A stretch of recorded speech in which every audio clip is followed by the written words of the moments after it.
जब हम कोई नई गाड़ी लेने के लिए जा रहे हैं, गाड़ी सिलेक्ट करने के बाद सबसे बड़ी परेशानी आ जाती है गाड़ी पर डिस्काउंट कैसे ले। और डिस्काउंट लेने के लिए बहुत सारी ट्रिक्स होती हैं, और डिस्काउंट ना देने के लिए डीलरशिप के पास भी बहुत सारी ट्रिक्स होती हैं। तो डिस्काउंट हम ले कैसे सकते हैं, उसमें एक ट्रिक का नाम है, वो होता है वेटिंग गेम। यहाँ पर हमें इंतजार करना होता है, दोनों ही तरफ से एक्चुअली इंतजार चलता रहता है। वेटिंग गेम हम इसको बोलते हैं। और जो इस वेटिंग गेम में थोड़ा जल्दी टूटता है ना, उसी का फायदा होता है। अगर डीलर जल्दी टूटेगा तो कस्टमर का फायदा होगा, कस्टमर को डिस्काउंट बढ़िया मिल सकता है। और अगर कस्टमर जल्दी टूटता है, जो कि ज्यादातर टाइम पर होता है, तो वहां पर डीलर का फायदा होता है, वो भी ज्यादातर टाइम पर होता है। तो आज का एक कस्टमर का कार बाइंग एक्सपीरियंस में शेयर कर रहा हूँ, कैसे उन्होंने वेटिंग गेम खेला, कैसे डीलर भी वेटिंग गेम खेल रहे थे, दोनों के गेम में जीता कौन, किस तरीके से ये चीजें आगे बढ़ी जो हमारे काम आ सकती है। चलिए एक बार बात कर लेते हैं। हेलो, मेरा नाम है हमीद और आप देख रहे हैं daily auto life. Mister Harish ने मुझे यूपी से कांटेक्ट किया और उन्होंने बताया कि उनको लेनी थी महिंद्रा 3XO। और अगर मिस्टर हरीश की तरह आप भी अपना कोई कार बाइंग एक्सपीरियंस या गाड़ी से रिलेटेड कोई भी एक्सपीरियंस, सर्विस से रिलेटेड कोई भी एक्सपीरियंस आप शेयर करना चाहते हैं, या नई गाड़ी खरीदने से रिलेटेड कोई आपके पास क्वेश्चन है, कोई प्रॉब्लम है, गाड़ी कौन सी आपके लिए ठीक रहेगी, डीलर के स्कैम से कैसे बचे, डील कैसे समझे, बहुत सारे क्वेश्चन होते हैं, उन सब के लिए भी आप मुझे कॉन्टेक्ट कर सकते हैं। तो मिस्टर हरीश ने 3XO सिलेक्ट कर ली, डीलर के पास गए, वहां पर उनको एक कोटेशन दे दी गई और मना कर दिया गया कि इस पर कोई भी डिस्काउंट आपको नहीं मिलेगा। जो डीलर डिस्काउंट था, कंपनी डिस्काउंट एक्चुअली जो चल रहा था, वो उनको बता दिया गया, उसके अलावा आपको कोई भी डिस्काउंट नहीं मिलेगा, ये डीलर की तरफ से साफ कहा गया। 2-3 डीलर पर वो और घूमे, क्योंकि अक्सर यही बात होती है ना यार, वो नहीं देगा तो वो दे देगा, वो नहीं देगा तो वो दे देगा। लेकिन कहीं पर भी ये चीज उनको काम नहीं आई। अब उन्होंने मुझे कांटेक्ट किया कि इस तरीके से 3-4 डीलर पर मैं घूम चुका हूँ, और कहीं से भी मुझे कोई एक्स्ट्रा डिस्काउंट नहीं दे रहा है, सबके पास लगभग वही एक सेम ही कोटेशन मुझे मिल रही है। वहां पर मैंने उनको समझाया कि देखिए, महिंद्रा के जितने भी डीलर है ना, आज के टाइम पर सबके भाव जो है वो थोड़े ज्यादा चढ़े हुए हैं। तो वो लोग थोड़ा सा अलग तरीके से डील करते हैं, हमें थोड़ा सा अलग तरीके से उनके साथ चलना पड़ेगा। तो मैंने उनको कहा कि यहाँ पर ना देखिए, शोर शॉट तो कुछ भी नहीं है, ये जरूरी नहीं है कि हर जगह जो तरीका हम अपना रहे हैं वो चल जाए। लेकिन मैंने उनको कहा था कि चल भी सकता है, लेकिन फिर हम कुछ और देखते हैं। तो मैंने उनको कहा, वेटिंग गेम का जो एक तरीका होता है वो खेल कर देखिए। आज के टाइम पर काफी जगह पर मैंने देखा है, जो महिंद्रा की डीलरशिप है ना, वहां पर वेटिंग गेम थोड़ा ज्यादा चल रहा है।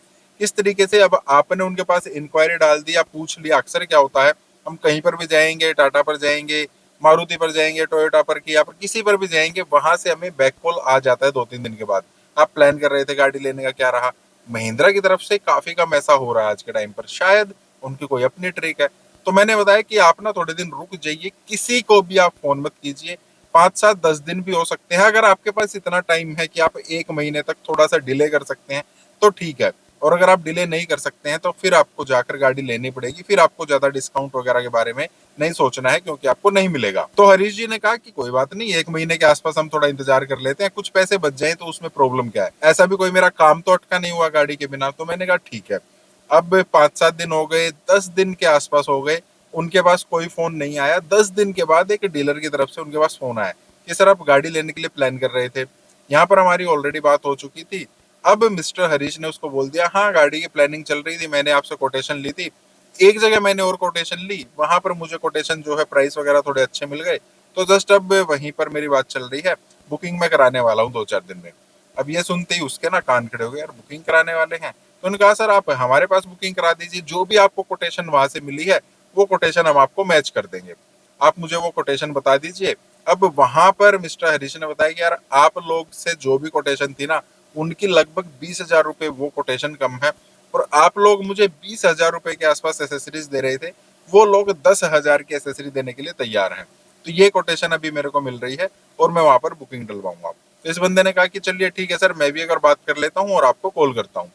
4-5 दिन तक फिर उस बंदे का कोई कॉल नहीं, कुछ नहीं, वो फिर से गायब। अब इस दौरान ना बीच में जो बाकी डीलर थे, 2-3 जगह वो और घूमे थे, वहां से भी इनको कॉल आ गया था, और वहां पर भी सेम कहानी हरीश जी ने उनको सुना दी थी। अब लगभग 7 दिन के बाद फिर से हर डीलर की तरफ से ना, किसी की तरफ से 7 दिन के बाद, किसी की तरफ से 10 दिन के बाद, फिर से हरीश जी के पास फोन आने लगा कि सर, आप मतलब गाड़ी खरीदने के लिए प्लान कर रहे थे। हरीश ने बताया, हाँ यार, मैं गाड़ी खरीदने के लिए प्लान कर रहा था, आपसे बात भी हुई थी, मैंने आपको डील बताई थी, वो मुझे मिल रही है। तो मैंने ना अपनी गाड़ी एक जगह पर बुक करा दी है, वहां पर मुझे डील अच्छी मिल रही थी। अच्छा, गाड़ी बुक करा दी है। अब उनको लगा कि कस्टमर ये सीरियस है, गाड़ी भी इनको मिल रही है, गाड़ी बुक भी करा दी है, मतलब हम लोग डिले तो कर रहे हैं लेकिन ये एक स्टेप आगे बढ़ते जा रहे हैं। अब उन बंदों ने मतलब हर जगह से सेम ही इनको फिर जवाब आया कि ठीक है कोई बात नहीं, आप हमारे पास जो है ना गाड़ी की बुकिंग डाल दीजिए और हम आपको सेम डील दे देंगे। अब यहाँ पर मिस्टर हरीश कह रहे हैं यार जब आप भी सेम डील दे रहे हो, वो भी सेम डील दे रहे हैं, तो मुझे फिर क्या फायदा आपके पास, या तो आप मुझे डील बढ़िया दो या आप कुछ और मुझे फायदे की चीज बताओ, तब तो मैं आपके पास आऊं ना। अब वहां से मैं डील कैंसिल करूंगा, आपके पास आऊंगा, यहाँ पर भी वही डील है, फिर क्या फायदा। कमाल देखिए फिर से गायब। ठीक है ना, मैंने उनको बताया था कि हाँ टाइम लग सकता है थोड़ा, महिंद्रा में आज के टाइम पर चीजें चल रही हैं, लेकिन कोई बात नहीं। अब एक डीलर जो है मिस्टर हरीश ने पकड़ लिया, उसके पास से फिर से फोन आया कि आप बुकिंग वगैरह आपकी कहाँ तक पहुंची, गाड़ी वाड़ी का क्या सीन, आपने ले ली है क्या। अब यहाँ पर हरीश ने बताया नहीं ली तो नहीं है, बुकिंग मैंने करा रखी है, उन्होंने थोड़ा सा वेटिंग दे रखी है मेरे को, गाड़ी आएगी जैसे ही तो मैं उनसे गाड़ी ले लूंगा। अब वो बंदा कह रहा है ठीक है सर, देखिए जो डील आपने हमें बताई थी ना वो डील हम मैच तो कर देंगे, जो कंपनी के डिस्काउंट चल रहे हैं वो प्लस डीलर की तरफ से 20,000 रुपए के आसपास का डिस्काउंट, और जो एसेसरीज की बात है वो हम ठीक है 10,000 रुपए की एसेसरीज आपके लिए कर देंगे। लेकिन अगर आप हमारे से गाड़ी ले रही हैं तो मैं आपको गाड़ी आज या कल में ही दे सकता हूँ, मेरे पास गाड़ी आई खड़ी है, वहां से आपको थोड़ा टाइम लग सकता है, मेरे पास गाड़ी खड़ी है। अब देखिए हरीश जी के पास ऐसी कोई डील तो थी नहीं, उन्होंने तो बात बना रखी थी कि हाँ इस तरीके से, हम लोगों ने थोड़ा सा आपस में बातचीत कर ही रखी थी। अब यहाँ पर हरीश ने बोला कि ठीक है यार मैं आपसे ले लेता हूँ। अब वो बंदा कहने लगा ओके मैं आपकी डील डन कर देता हूँ, आप मुझे कुछ अमाउंट पहले भेज दीजिए, 1 लाख 1.5 लाख जो भी है। अब हरीश ने बोला नहीं यार 1-1.5 लाख तो मैं नहीं दूंगा, पहले मैं आऊंगा, गाड़ी चेक करूंगा, गाड़ी चेक करने के बाद जब मुझे गाड़ी लेनी होगी 2-3 दिन जितने भी लगेंगे, उससे 2 दिन पहले मैं आपको कुछ पेमेंट कर सकता हूँ।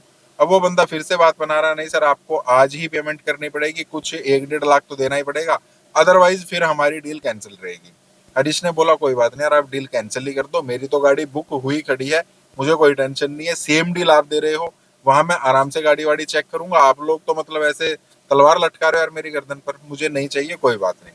उस बंदे ने फिर से फोन काट दिया। नेक्स्ट डे उसका फिर से फोन आता है कि सर आपने क्या सोचा। हरीश ने बताया मैंने कुछ नहीं सोचना था, आप लोग सोच लो, गाड़ी मैं आपसे लेने को तैयार हूँ, 2-3 दिन में ले लूंगा, लेकिन पहले मैं गाड़ी चेक करूंगा उसके बाद ही कोई पेमेंट करूंगा।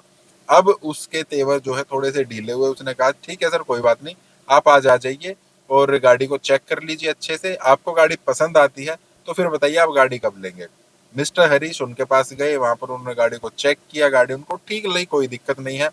उसके बाद उन्होंने उनको 50,000 रुपए दे दिया, हालांकि मैंने मना किया था, लेकिन फिर भी ना एक थोड़ा सा ही रहता है यार कस्टमर को कि ठीक है अब डील डाल ठीक मिल रही है और मुझे गाड़ी मिल रही है जल्दी, तो वहां पर मिस्टर हरीश उसको 50,000 रुपए देकर आ गए और 2 दिन के बाद डिलीवरी लेने के लिए उन्होंने बात की। इसके आगे कोई गड़बड़ नहीं हुई है। 2 से 3 दिन के बाद उन्होंने अपना लोन वगैरह अप्रूव कराया, जो भी पेमेंट उनको करनी थी उन्होंने पेमेंट की और उसके बाद गाड़ी वो लेकर घर आ चुके हैं।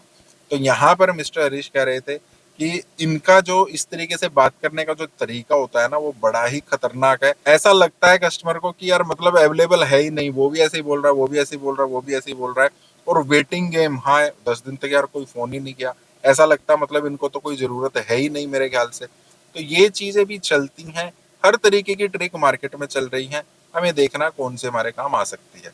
फिर से आपसे कह रहा हूँ आपके पास कोई स्टोरी है, कोई एक्सपीरियंस है गाड़ी खरीदने से रिलेटेड, गाड़ी रखने का, गाड़ी सर्विस का, कोई भी है, या नई गाड़ी खरीदने से रिलेटेड कोई क्वेश्चन आपके पास है तो आप मुझे कॉन्टेक्ट कर सकते हैं। बाकी इस टाइप के वीडियोस के आप लाइक करना, चैनल को सब्सक्राइब करना। मिलते हैं, थैंक यू।